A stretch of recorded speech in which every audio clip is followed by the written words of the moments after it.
बिरादरान इस्लाम अस्सलाम वालेकुम वरहमतुल्लाहि वबरकातुहू। हज़रत इदरीस अलैहिस्सलाम का वाक़या और आपकी नबूवत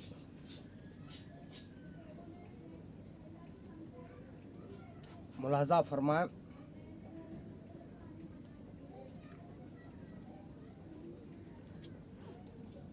बिस्मिल्लाहिर्रहमानिर्रहीम। अम्मा बाद।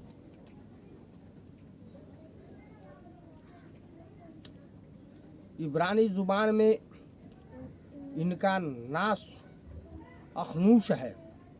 जब काबिल की औलाद शैतान के बहकावे में गुमराह हो गई और कुफ्र और शिर्क में फंस गई, यहाँ तक कि निकाह की रस्म अदा करने के बजाय हराम कारी, हराम खोरी और गंदगी में फंस गई, तो अल्लाह तबारक व तआला ने हज़रत इदरीस अलैहिस्सलाम को नबी बना करके उनके पास भेजा। हज़रत इदरीस ने अपनी कौम को अल्लाह के दीन का पैगाम पहुंचाना शुरू किया। बहुत से लोगों ने उनकी बात मान ली और इनकार और कुफ्र का रास्ता छोड़ करके हिदायत के रास्ते पर चल पड़े और नेकी और सच्चाई के पाबंद हो गए।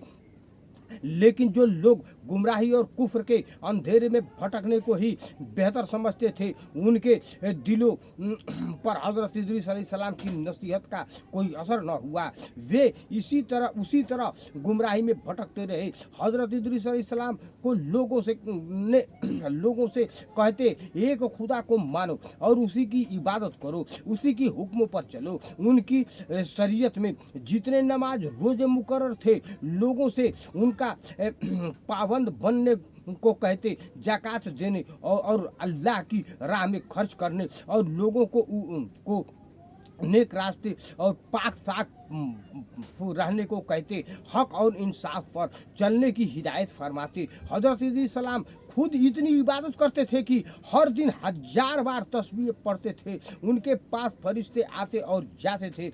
वे उनकी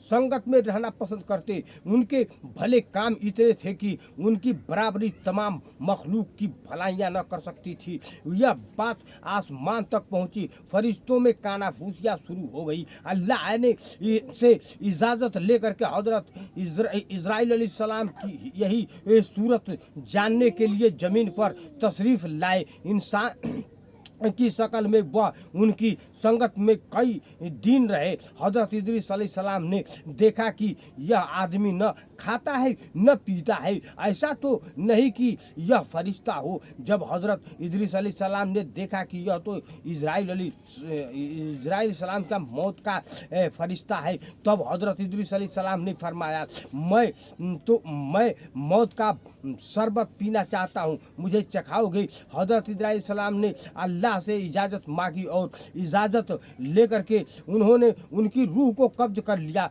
और उनकी पाक जान को अपने कल्ब दिल में डाली।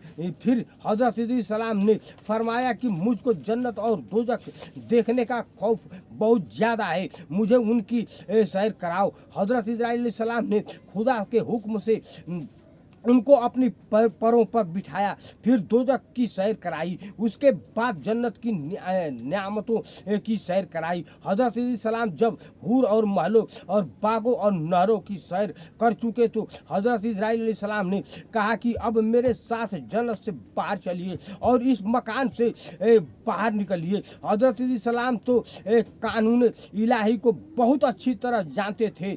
एक पेड़ का तना पकड़कर खड़े हो गए। फरमाया, जब तक पैदा करने वाला जन्नत दोज़ख के इस इम्तिहान से मुझको न निकालेगा, मैं हरगिज़ बाहर न जाऊंगा। अल्लाह ताला ने एक फरिश्ते इन दोनों के खिस्से के फैसले के लिए भेजा।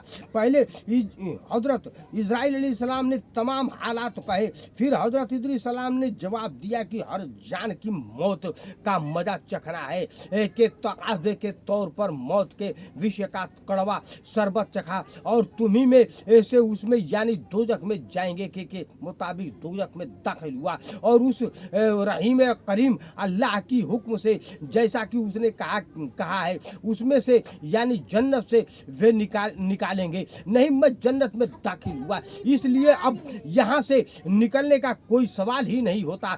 सिर्फ इस्राइल अलैहिस्सलाम के कहने से, बगैर खुदा के हुक्म के मैं यहाँ से न टलूंगा। उसी वक्त गैब से आवाज़ आई, बेइज़नी दखल्ला बेइज़नी फ़अला हाज़ा, यानी मेरे ही हुक्म से दाखिल हुआ और मेरे ही हुक्म से यह काम किया। इसलिए हक इसी की तरफ है। काबा अखबार से रिवायत है कि इस आयत से मुराद कि रफ़अनाहु मकानन अलिया, यानी हमने उसे बुलंद जगह उठाया, हजरत इद्रीस सलाम ही हैं। इसके बाद हजरत इद्रीस अलैहिस्सलाम जन्नत से बाहर आए और छठे आसमान में फरिश्तों के साथ इबादत में लग गए। और जब तक खुदा का इरादा है वहाँ मौजूद हैं। हजरत इद्रीस सलाम बहुत खूबसूरत थे, गेहुआ रंग का था, मुनासिब कद था, वह ज़्यादा तरखामोश रहते, चलते वक्त नज़र कदमों ही पर रहती। हजरत इद्रीस सलाम ने फरमाया, 3 नेकियां अहम है, गुस्से के वक्त गर्मी तंगी में दान करना, काबू पाने पर माफ करना। फरमाया, अक्लमंद आदमी वह है कि 3 आदमियों से हल्कापन न करे, एक तो बादशाहों से, दूसरे आलिमों से, तीसरे दोस्तों से, इसलिए कि बादशाहों की गुस्ताखी मीठे ऐस की कड़वाहट जैसी है। आलिमों को हकीर समझने से दीन का नुकसान है और दोस्तों का हल्कापन मुरव्वती है और नफरत करने की चीज़ है। फरमाया कि आदमी को चाहिए कि मुसीबत में सब्र करे, तबीयत में जमाव पैदा करे। दोस्तों, मेरी तबीयत बहुत ज़्यादा ख़राब हो चुकी थी और मैं कुछ मुसीबत में फंसा हुआ था, वीडियो भेज नहीं पा रहा था, इसलिए आप लोग से मुझे माफ़ी का मैं तलबगार हूँ। दोस्तों, मैं हर वक्त यही अल्फाज करता हूँ कि आप लोग ज़्यादा से ज़्यादा मेरी जो है साथ दें, वीडियो को शेयर ज़रूर करें और सब्सक्राइब जो नहीं किए हैं भाई साहब वो सब्सक्राइब करें। लिहाजा हाथ जोड़ के आप लोग से मैं निवेदन करता हूँ, अपने भाई को साथ दें। अल्लाह तबारक तआला खुदा गवाह है, मैं ज़्यादा बड़ी बात तो नहीं करता, आप लोग को नेकी बहुत देगा। मिलते हैं फिर एक नई बयान के साथ इंशाअल्लाह तबारक तआला। अस्सलामु अलैकुम व रहमतुल्लाहि व बरकातहू।